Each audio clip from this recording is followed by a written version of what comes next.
Unacademy. Let's crack it.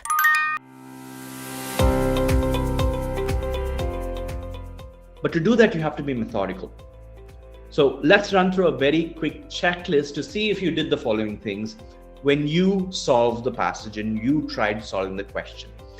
Did you scribble down a general excerpt of the passage? Chances are you did not. What you did do is you sort of read and reread specific parts of the passage, especially the very dense parts in between the passage. When they speak about specific high-level things, you reread it multiple times, try to understand what exactly it was. And then you sort of kept it in your head and then went to the question and answered it based on what you remember. A very bad thing to do, right? One, it takes a lot of time. If I didn't give you a time constraint, you would have spent, not you, in general, people would have spent about 5 to 6 minutes reading the passage, not with much success, but usually people would spend that much time on that passage. You don't have that luxury on the GRE. So the first thing you do is read strategically, read it quickly, and scribble down key ideas. That should be your goal, to scribble down the core idea of the passage as quickly and as possible. And there's a reason for this, and I will talk about it as we go forward.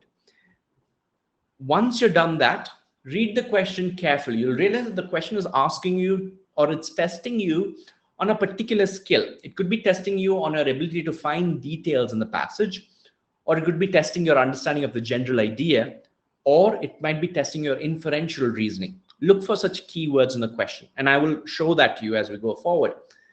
Secondly, see where the question is asking you to find these inferences or details about. Zone in on that and read that context, right? So that's the next part. Did you find relevant proof? Chances are that you did not. For chances are that you answered based on what you remembered from your reading of the passage. Now, the thing with our human brains is that when we are stressed, when we have too much details being fed into our heads, we make stupid or silly decisions, right? We remember things differently. We are very subjective in the way we remember the world.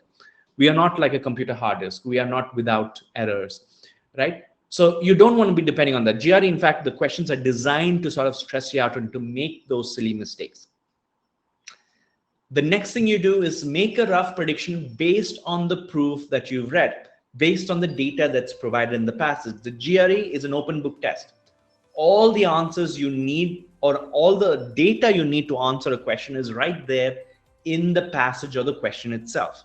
You don't have to bring in your background idea or background knowledge of the world. If you do that, in fact, things will go wrong. And finally, when you go to the answer options, compare your prediction with the answer option and decide what you want to do with it. Eliminate 4 answer options if whatever you're left with is the right answer. That should be your process. You're not looking for the right answer.